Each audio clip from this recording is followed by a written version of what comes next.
some time with us here today. He's a very busy person, so we're going to take advantage of this opportunity. Pastor Beagley, thank you so much for coming on the show. How the heck are you? I'm doing great. Are you serious? Just keep it going, Love it. Great to be here, Rex. Great to be here. Now, I saw a few weeks ago, there was a video that you did on your YouTube channel, which, by the way, is awesome. You've got tons of videos on there. You hit on some great topics, current event stuff that's really pertaining towards the events at that specific time. And if you go through the timeline, the information you brought out 4 years ago is pertinent to today as well. So, I mean, it's fantastic. So, you had a visit from some very nice folks that have a specific position with the government, the National Security Agency, and no such agency. And I was wondering if you could share that with us and talk to us a little bit about that. Sure. I'm trying to think the first encounter, or the first visit. I want to believe it was in June. I know the second one was in early August, late July. I can't remember the exact date, but it was right around the beginning of August. But they have visited us twice, and the NSA, and it was a very, very interesting discussion for sure. So they just out of the blue, they're knocking on your. What was it like when they came to your door and said, "Hey, we're with the NSA"? How did they do it? They actually did it by text. They sent you a text? Sent a text on your phone. On the phone, and said we'd like to meet with you. Wow. And so, we agreed to a certain location, a restaurant. I wanted to make sure we was in a public location. And so sure. They said fine. And we met at a certain restaurant. And there was two people, and they came in, sat down, and we had a very good conversation. The man was the actual agent. The woman was his wife. And she kept going out to the car because they had some dogs. And so, but he's the one that really met with us. And the first encounter was kind of scary because he really told us why he come to see us. There was a video I did where I was talking about citizen containment, Rex, where there's walls that are being built now in the cities. These walls can be put up very quickly and cordon off sections of cities in case of civil unrest, martial law. And so certain sections of cities are considered more dangerous to contain. So they have walls, especially San Francisco. They have walls that are ready, and that's where I got this information. So I'm just sharing it. Okay, I'm just sharing this and say, hey guys, there's citizen containment walls. No, this is one of the things they will do if things gets out of control. And he said that when he went to work the next day, that my face was on the screen. It was on all the screens. Said, who is this guy and how does he know about the citizen containment walls? And so they've been monitoring me ever since. So he came. We had a very, very intense conversation because he started to tell me about all the different ways they can kill me. Okay? So a part of this, I believe, was shock value. The first meeting, I believe, was to send a clear message that we don't, you're getting into areas we don't want you to get into. So we're listening. We got you. You're on a list. And they told me there's a list of 20 alternative media personalities. They only gave me the name of 4 of us. But there was 20, and the 4 were myself, Michael Savage, VP Earthwatch, and Sean Hannity. Now, Sean Hannity, I don't see how you consider. I mean, he's on Fox News. Everybody in the world knows him. But and then I thought, well, maybe they're just giving me a variety. Michael Savage is a very powerful, very popular radio personality, and guess what? Michael Savage got pulled off the air just before the one debate. They just pulled him off 400 radio stations. They finally let him back on. We're hearing rumors that Hannity's going to be fired at Fox News, especially if Clinton wins the election. He's gone. So I don't know, and I've been visited by the NSA twice. So I don't know. I think there's several people that are being watched, and I think it's more than 20. I think they got a list of 20. But Rex, you and everyone that's covering some of the sensitive things as it relates to the time we're living in. Um, they're watching us. Well, geez, that's frightening, especially when they tell you of ways that you could be killed. And I mean, certainly that would get the hair stand up on the back of my neck. Could you share some of that with us, or is that too personal? No. I mean, and my wife is sitting there, and I really believe that part of it was shock value. They wanted to get my reaction, to get her reaction, and her reaction was awesome. Before I could speak back, and he told me that, like, look, we'll be in your house before you know it. There's no use you having a handgun because we'll just take it from you. It's not a problem. We'll have you zipped up, packed up, and out of there in less than a minute. We'll be in your house. You won't even know how we got in. We know everything, And so basically, you need to understand that you do not need to go in some of these areas of security. And they're upset about the civilian containment. So they talked about this. And my wife said, okay. And I think he really wanted her to give a reaction of freaking out. And she said, well, you know what? We've had so many death threats. So what? I mean, this is you're just telling us something. So if you think we're going to stop what we're doing, you're wasting your breath. You got anything else to say? It was one of those. She came back at him with such a strong response that I didn't even have to say anything. It's like, okay, so if you're trying to scare her, that's not working. So I'm not afraid either. Okay, so he went at a different approach after that. And do you feel like they would attempt to take your life if it got to a point where you're hitting on topics that they just didn't want you to? Well, let's put it this way. I had a notebook to take notes. He took the notebook away from me, took my ink pen, and wrote down 9 different things that could happen to me that would send me a message it was them. One of those 9 was you'd have an unexplained car accident. Okay? So after the meeting, it was about 6 or 8 weeks later, I was in an unexplained car accident. Actually, a man drove 60 miles an hour. He came through a red light, cut across 3 lanes of traffic, and hit me in the T-boned me into my rear, right in my back tire, breaking the tire off the car. Okay, I mean, this was a hard hit. Now, my car was an Enclave, a Buick Enclave. They're pretty well. They're a good car to take a hit. Okay, But I mean, there was 5 cameras. There were witnesses. The witnesses came to when the police were there. They said, "Look, this guy cut across the lanes to get him." I mean, calling you right now. Yeah, that's probably gonna say.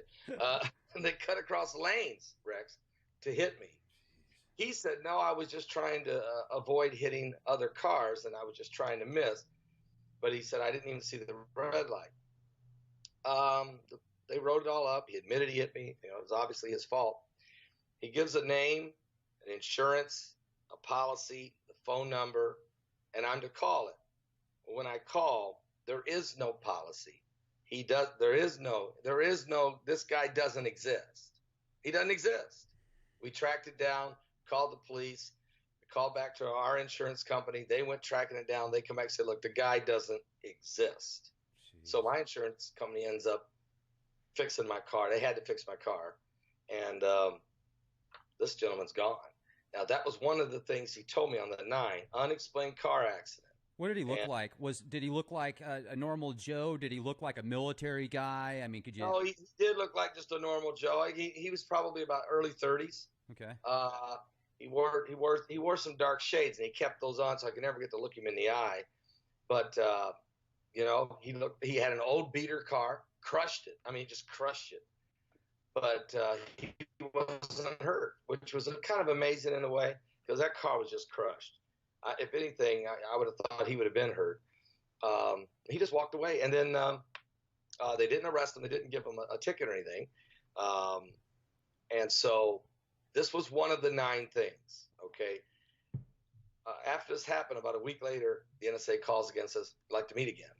When we had this meeting, he said, okay. He takes my notebook again, which he still has the 9 things listed, takes the ink pen and marks off 1, says there's one of the 9. Now you have 8 more. They want to know, who is your source? who is your source? And I keep saying my source is the Lord. Okay. I get my information from God. I got my eyes open. I can see what's going on, and the Holy Spirit. And, so I'm sorry if you're looking for I don't have an inside source in the government. Okay. So, he's like, man, they're not going to like that. I'm sorry, I don't have one.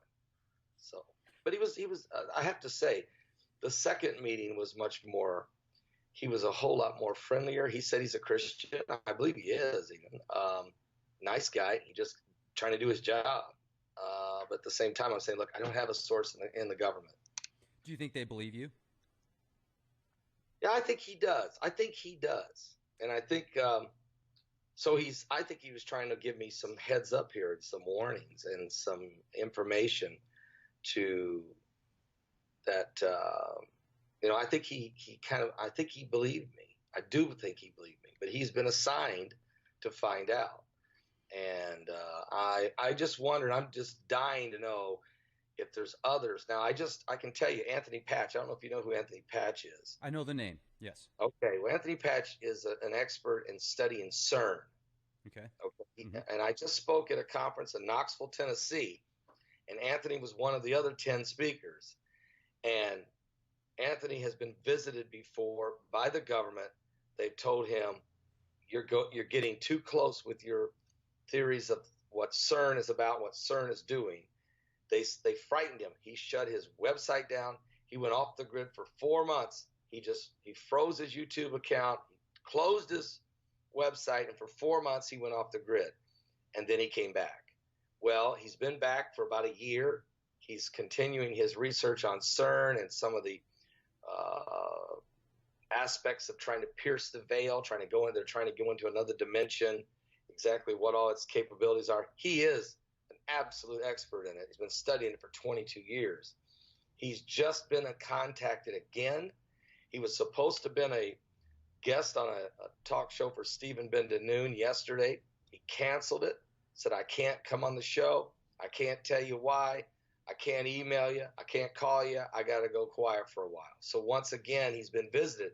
Now, he had told me he had been visited by 2 men in suits after he spoke one night. And this is the first time, and that's when they said, look, you have to be quiet. You're getting too close to what they're doing at CERN. You need to be quiet. It's not good for you or your family. This frightened him, and he went cold. He went off the grid for 4 months. I don't know. So I assume he's been visited again. Okay. And I don't know if that's the NSA or who, but I would guess it is.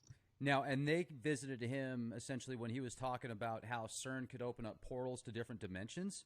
Yes. That's fascinating. And he's tying it to the Hindu goddess Shiva, mm-hmm. that it has, Oh, yeah.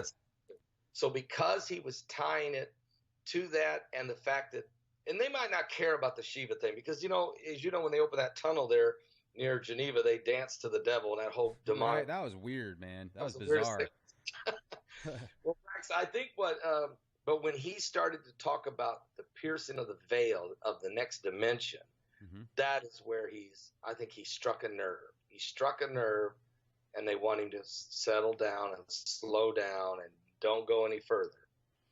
That's fascinating. I actually found out recently that a friend of mine that was related to somebody that was another friend of mine that recently passed away, I actually went out and even interviewed him. He's got patents on night vision and stuff, and he built these vacuum tubes that actually went into CERN.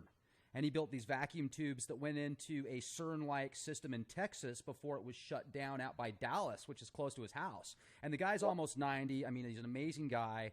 And he actually showed me the tubes that went into, CERN and stuff like that. But he isn't privy to the kind of stuff that you're talking about. I mean, he was just more into those specific vacuum tubes and, an electrical engineer type mindset. Great guy.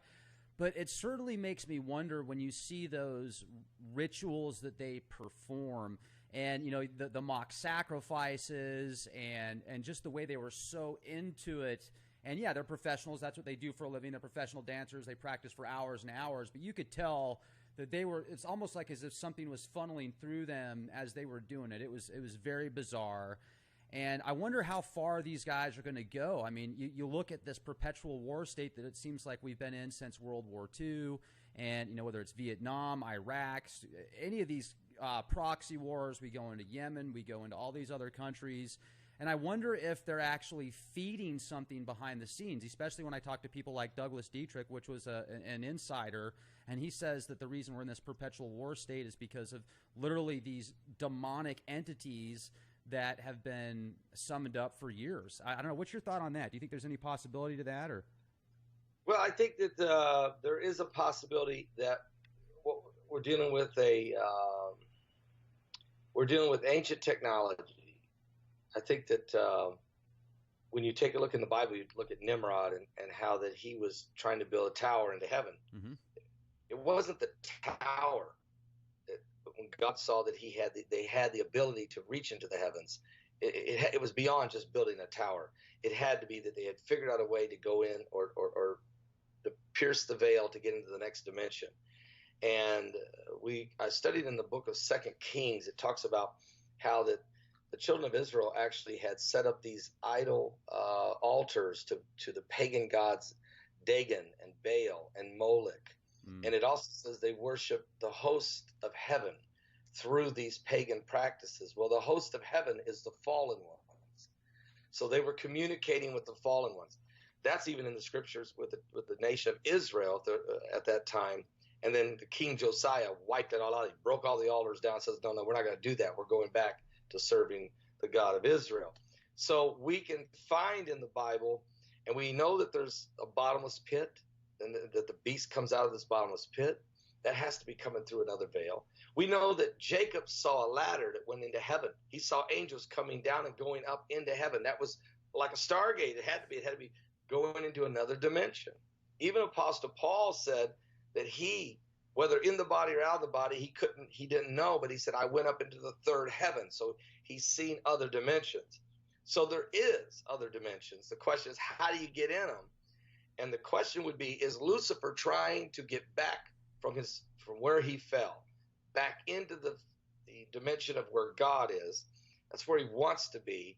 The theory would be that he's using CERN and using scientists and technology to try to recreate that just a little bit of an opening to where he can get in there like a stargate. So I think that anytime that these physicists and these folks that are extremely intelligent in this area, the closer they get to this,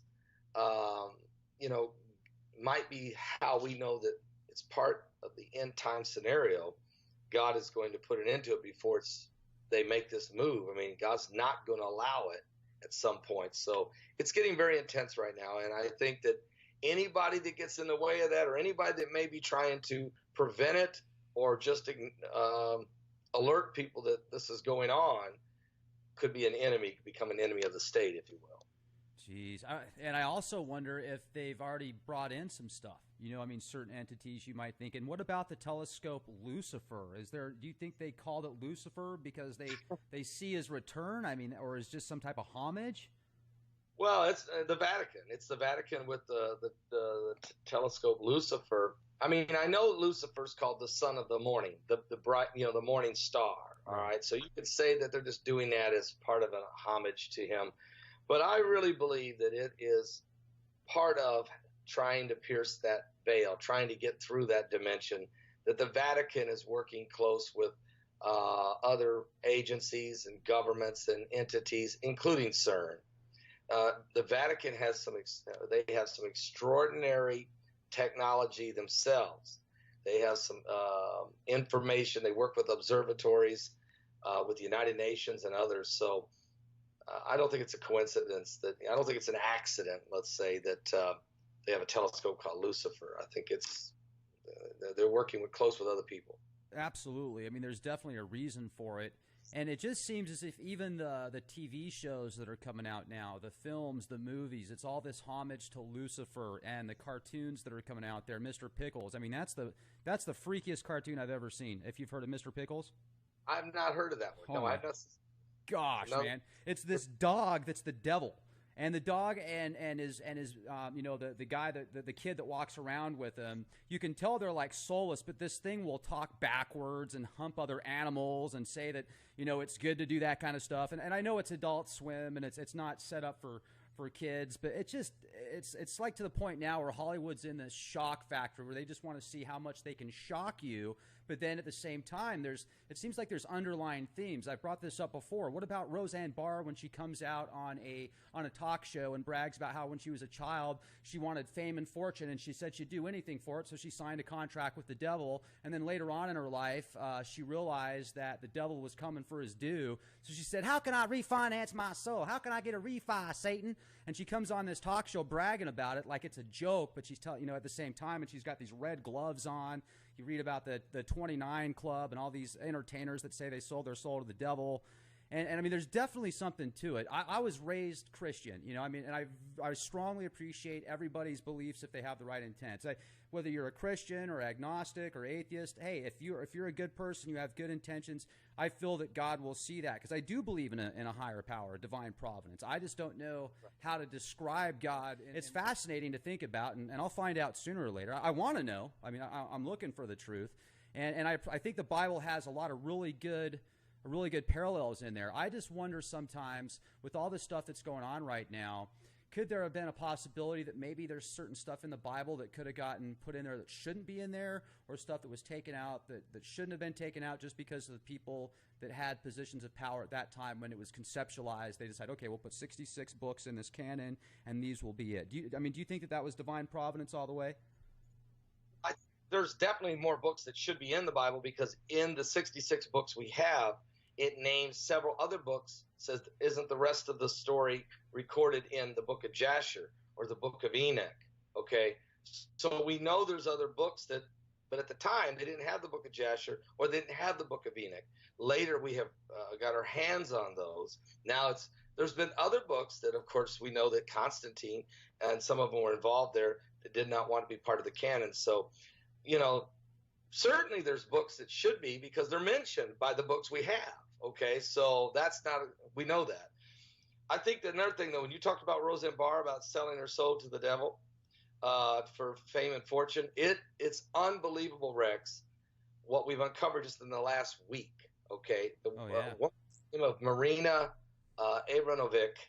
She's a high priestess and she's involved with all of the satanic, what's called spirit cooking, in the WikiLeaks emails, where she invites Tony Podesta and John Podesta to come to her house for spirit cooking, which you can watch right on YouTube. She does a spirit cooking ritual, shows you the curses, the ritual. It's disgusting. It's wicked. There's another one of her and Lady Gaga. They did a video together. It's an incredibly satanic video ritual together. You have her and Jay-Z doing where she stares into his eyes, and it's another satanic thing. Look, these folks have sold their soul to the devil. That's not a joke. That's not just a metaphor. They literally are part of a vast group of satanic worshipers. It's not just the Hollywood crowd, but it's in the political crowd. And we're reading about it in WikiLeaks, and to this day, I can't believe that that's not part of the mainstream media. How do you not talk about John Podesta, the chief of staff to the president of the United States? This is the guy that gets up every morning. This is the first guy Obama talks to. Okay, it's the first. What's on my schedule today, John? Who do I meet today? No, I don't want to meet that. What else should I do? I mean, this is the first guy you talk to. The first guy you talk to every day to run this country is drinking breast milk, sperm milk, and drinking urine on nights of earthquakes, part of the spirit cooking satanic ritual of curses. This guy does that, yet he's sitting next to the Oval Office. I'm telling you, he's sitting in the Oval Office. Lady Gaga takes her bath in the blood. Okay, she says it gives her power to go on stage. These folks are literally, this is when you start talking about the New World Order, you have to talk about Luciferians. These global elitists, they're all about the New World Order. Which, from a biblical standpoint, it's the beast. New World Order or Illuminati is nothing more than the biblical beast of the end times, and it does have power. The Antichrist, the false prophet, do have power to literally perform fire come from heaven and do different things. It's because they're operating in these satanic rituals, satanic worship of Lucifer. This is why they have the power they have. It's not better. It's not greater than God's power, but it is powerful, no question. And do you feel that it's almost like they have to perform these things because of the contracts that they've signed? Otherwise, as Roseanne Barr said in that interview, the devil's going to come for his due? Absolutely. They're scared. They know that the devil will help them, give them power to get fortune and fame and be on sitcoms and have certain movie deals and have anything and everything that they would ever want to touch. But they also are afraid. Once they do this and once they get into this world, they don't know how to get out of it. They're afraid of the devil. They're afraid he'll kill them. They're afraid that they'll, in some way or another, maybe the people that they're involved with. This is like, you go there, it's sort of like the song Hotel California. You can check out anytime you like, but you can never leave. And I think that that's the world they live in. What they don't understand is that through the power of Jesus Christ, he would deliver them from this contract. He would break the contract and set them free. But that's going to take an act of faith, and that's an act of faith of believing in Christ. And many of them have sold their soul to the devil, and payment is coming. It's not good. It's very frightening, the times that we live in, and at the same time, I almost feel like this 4-year cycle of politics where every 4 years you've got the presidential elections and transfer of power possibly in the cabinet and administration. It seems like they use certain things to cause diversion tactics, wag the dog type scenarios, and I'm wondering do you think Trump's going to make it in, or do you think it's going to be Hillary? Wow, that's a great question. You know, I really, every 15 minutes, I'm back and forth. But there has definitely been an inertia in the last 2 to 3 weeks. I really believe the polls have been totally skewed to present Hillary a lot further ahead than what probably was going on. I think that it was probably real close, and they kept saying she was 6, 7, 8. 12% ahead. I think that this thing is really close. I think that there's a possibility that Trump may win this thing with 270 to 268. There's a scenario of 269, 269, where then the House and Senate would then vote. Well, that's controlled by the Republicans. I would think they would vote Trump in, but then again, there's so many, insider. There's so many that are in the establishment that might rather have Hillary. Who knows? But I would think Trump would win. If you listen to the media, they say Trump has a narrow path to make it, and that she's pretty well got it. But I don't think she pretty well has got it, because she's scared she's going to lose Michigan. Hillary's afraid she's going to lose Wisconsin. She's scared she might even lose Minnesota and Nevada. And Trump. So I think Trump's going to win this. I don't know why. I mean, maybe it's just hopefulness on my part, but I just think he's going to sneak by like 270 to 268. I mean, which could happen. So I don't know. It's going to be close, I think. Very close. And I think he's going to sneak in. That's my prayer anyway. Let's say he makes it in and he gets inaugurated. Do you think something could happen between, the election night and January? Absolutely. If he wins, and he will be a marked man, and he will need to figure out a way to be sure that he remains as safe as possible, because they will not want him in that Oval Office. They do not want him in that. And I'm talking about the establishment, the Luciferians, the global elitists, the New World Order. They do not want him in that Oval Office.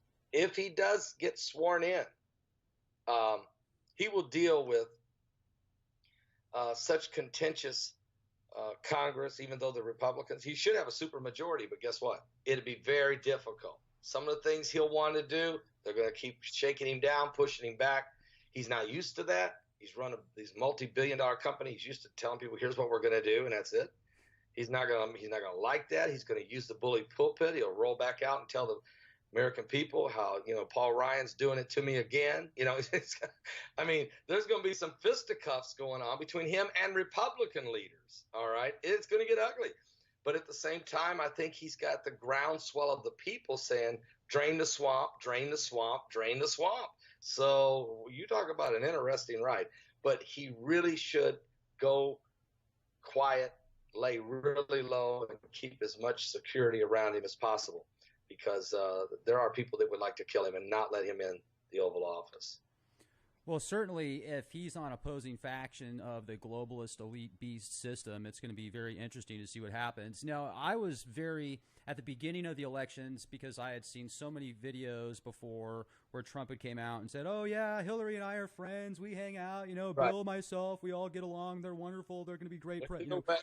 Right. But and then you look at the scene as if you are somebody that is very affluent and you're hanging out with certain political leaders and you need them to, you know, help with certain lobbyists and pass bills, et cetera, for your businesses and corporations. You know, I can see the buddying up system there. I get it. I totally understand. I've worked for Fortune 100 companies, and it was funny because I used to literally ride my bicycle to work at a Fortune 100 company where everybody else there practically was wearing like $500 shoes, driving their, you know, Corvettes, Porsches, Mercedes Benzes and stuff like that. I'd get there, be all sweaty and just hurry up and change and get dressed because I hated that, man. I hate, oh, well, my yard's greener than yours and my house is bigger and I've got more cars and this and that. It just drives me nuts. But, you know, good people, etc. But I can definitely see that buddying up type thing. And with his businesses and corporations that he's got going on, I mean, he is a businessman and he is an entrepreneur. I can definitely see that. And I think that America, I can only imagine what this country would be like if it went to more roots geared towards people here at home.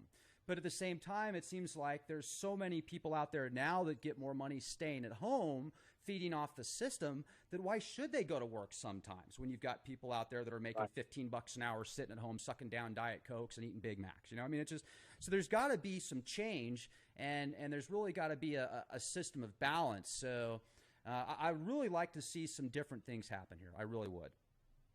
Yeah, I agree with you. I mean, it's way out of balance, as you know, and we had was really weird. You had the Bernie Sanders movement, which was just incredible, really. I mean, he was a socialist talking about, you know, free college. I mean, I don't know how in the world he thought people were going to pay for it, but but what he did do is he struck a nerve in the Democrat Party, and that was people.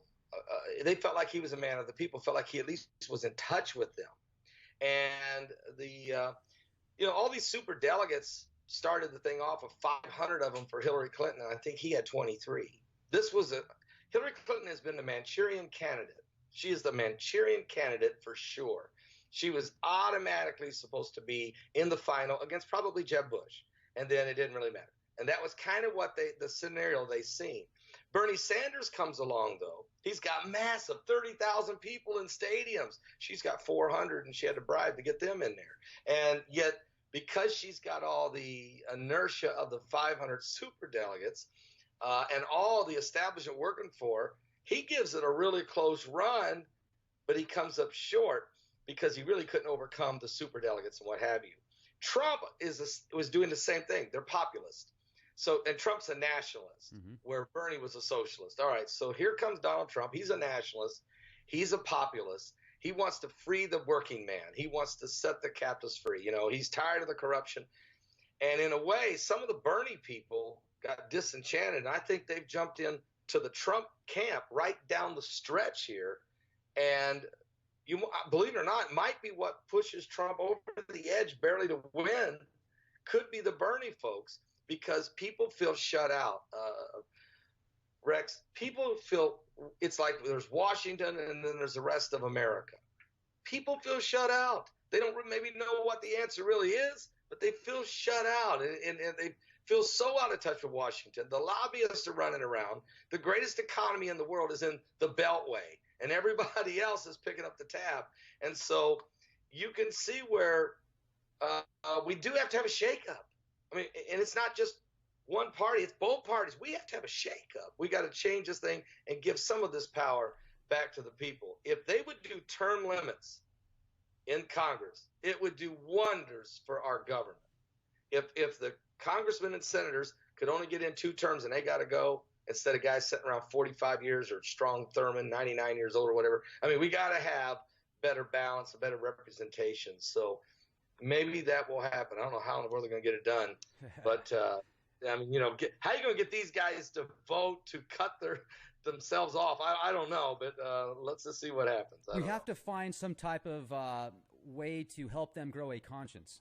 If they could do that, then I think it'd be a lot more accessible. I mean, in all reality, because it's funny, because I talk to some amazing people, and sometimes people will say things where they don't really mean. Like sometimes people will say the government's bad. Well, the government isn't really bad. I mean, I know good people that are in the federal government, that work for the county, work for the state. I mean, it could be a good thing. It's when you've got these just super rich, elite, aristocratic people that are so disconnected from the rest of civilization, and some of these people literally at a psychological level literally get off on hurting people.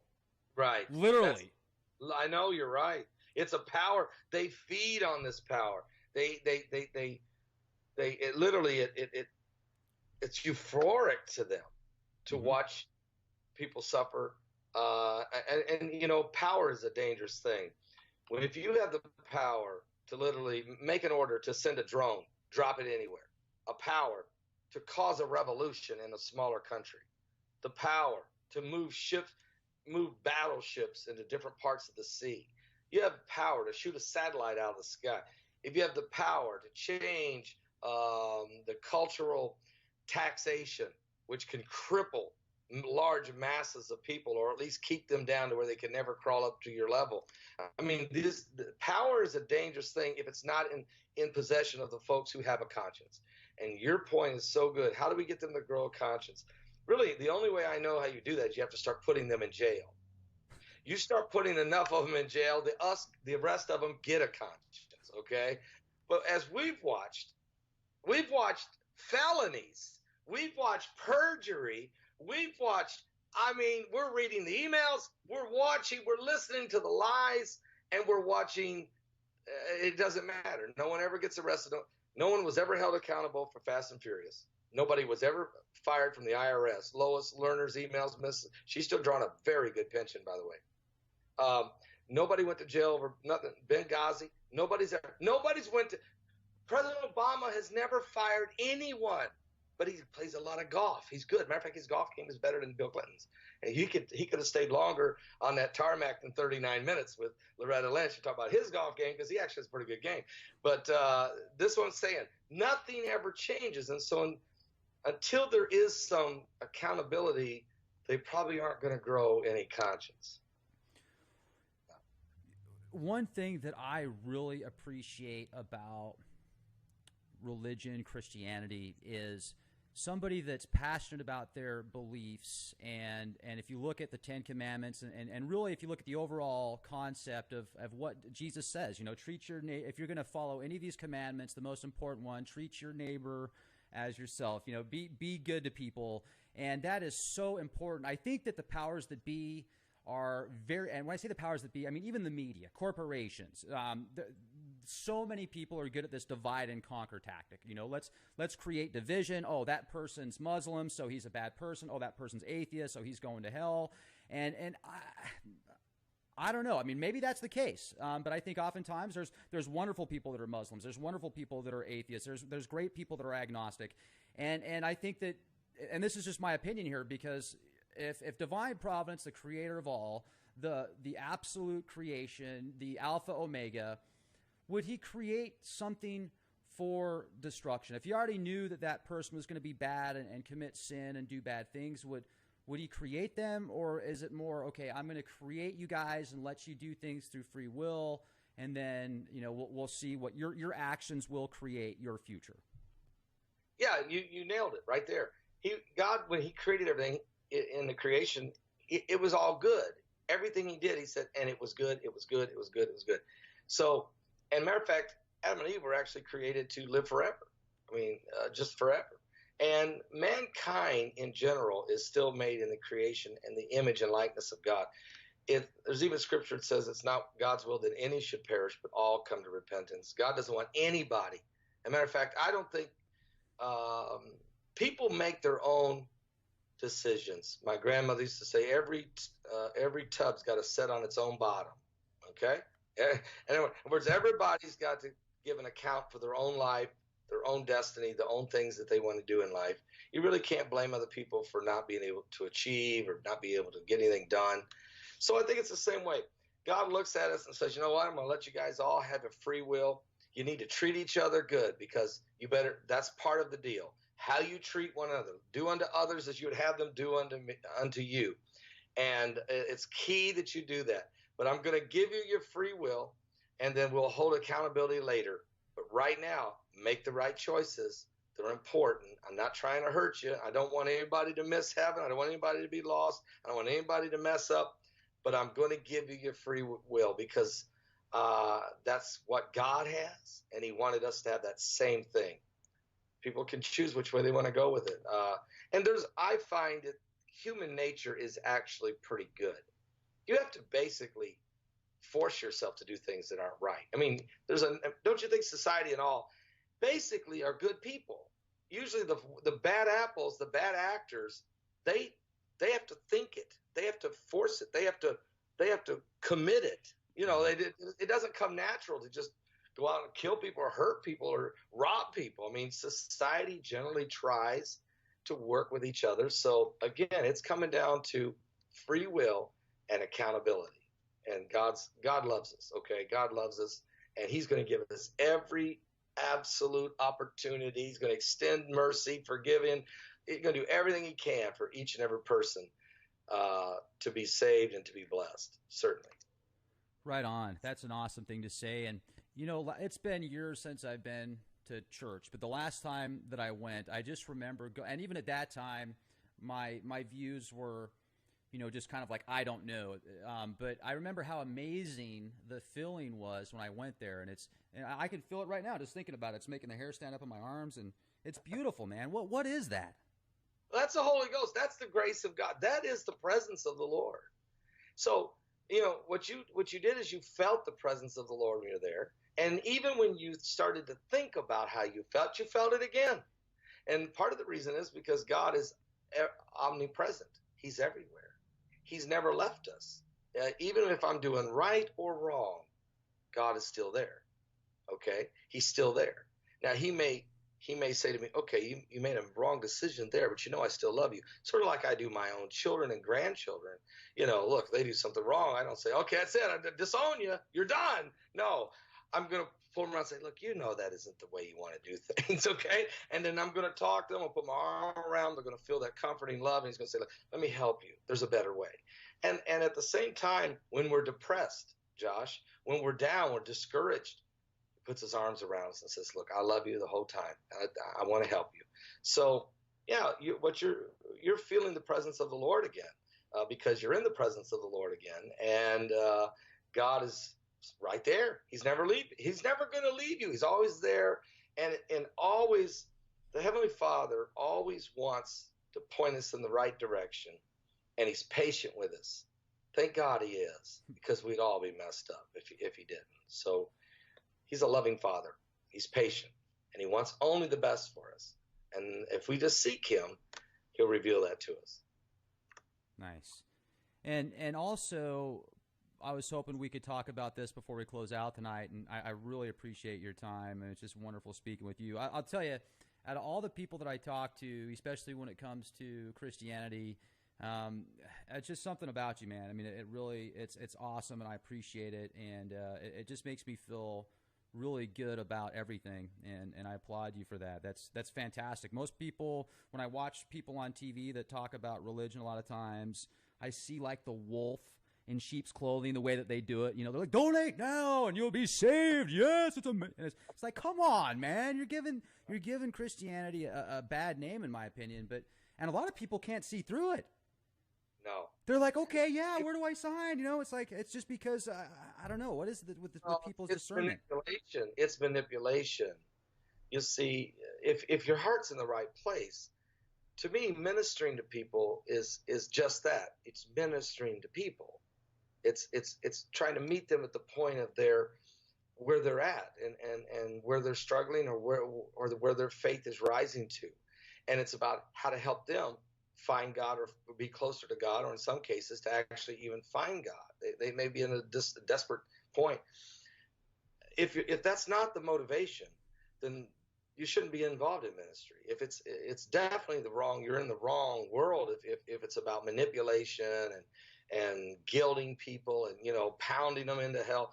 Look, it's about helping them come to the knowledge of Christ and doing it in a way that you're not offending people, but you're leading people, and you're doing it in the right way, and your heart's gonna be right. I don't know what else to say. It's a natural. It's the love of God. If you let the love of God be in you and flow out, it's just going to work. It's to me, it's just loving people. Absolutely, absolutely, and also I think especially in today's time with so much that's going on, it's like we live in the twilight zone right now. If you can just smile at somebody that looks like they're having a bad day, or walk an old lady across the street if she needs help, or go mow your neighbor's yard, or just do something like a small act of kindness to help people out, especially with what's going on right now. I think that can be, what am I looking for here? That can be addicting, and more people will start to help others, etc. And I think that's really important. So let me ask you this about Revelation, Wormwood. Is Wormwood Planet X? And if not, you've talked about Planet X before, and I saw a video you did a while back. It's on a lot of people's minds right now. There's a whole bunch of stuff out, even in the astronomers communities, like Mr. Brown, the same guy that downgraded Pluto, is coming out now saying that there's a giant planet outside of our solar system because it's so large. It's actually affecting our planets and the sun. It's causing the sun to tilt. So what's your take on Wormwood, Planet X, and the situation with everything right now where we're at? Yeah, I have done a lot of interviews and have studied this quite extensively. NASA came out and said in 1985 that there is a Planet X. And then for 7 years, they had a researching team that just researched it like crazy. After the lead scientist, I forgot his name right now, but he died in 1992, NASA went quiet. They never mentioned Planet X publicly again until these astronomers in Chile in December of 2015, last year, said they saw Planet X in the constellation of Orion. They seen it. And within a month, NASA confirmed that there was a planet, a mysterious planet out there. But they renamed it to Planet Number 9. And I know you've heard that. They call it Number 9. But it's the same thing. It's Planet X. Right. Well, what I did when I heard the guys in Chile say Orion, I said, whoa, wait a minute. Orion's in the Bible. So I went to Job 38, and because Job was real discouraged. I mean, he lost everything. He's got sores on his body. His 3 friends come over and say, man, you must have messed up. God hates you. And, everybody shoved him under the bus. And so he's pretty discouraged, and he hasn't done anything wrong. He doesn't realize there's this contest going on between God and Satan. And he says, God, where are you? I'm starting to question you. And God says, whoa, don't question me. Where were you when I was walking on the bottom of the ocean? Where were you when I laid the cornerstone of the earth? Where were you, Job, when I spoke, light out of darkness? And then he says, and can you unloose the bands of Orion? Can you release what's in Orion? I'm like, whoa, wait a minute. Then I found there's other scriptures where it says that wormwood, it's in Amos chapter 5. It talks about the judgment of God, wormwood, and Orion. Now, wormwood is in Revelation, as you know. It's poison. It says the Bible says the water is going to become like wormwood. It's going to become poisonous or bitter. That's radiation. It talks about 2 deep impacts. One that hits the oceans and wipes out 1/3 of the ships in the sea and 1/3 of the population. Then a second one hits and turns all the water and rivers into wormwood or bitterness. I believe that Planet X or Planet Number 9, or give it whatever name you want, that it is a huge entity that is shaking the heavens, because Jesus said the heavens are going to be shaken. Even stars are going to fall from the sky like a fig tree cast its untimely figs. So I believe that's how we're going to get our impacts. I think we're not going to get hit by Planet X, but we're going to get the heavens shaken up. Things are going to fall and hit the earth, and it's going to bring some radiation. There's going to be so the wormwood effect will take place, and that this entity apparently is being released from the constellation, the area of the constellation of Orion. Because why in the world would that be 3 different places in the Bible refer to it, and one place refers to it and wormwood in the same sentence. So I believe that that's what's happened, that we are starting to see it. We're in the last days.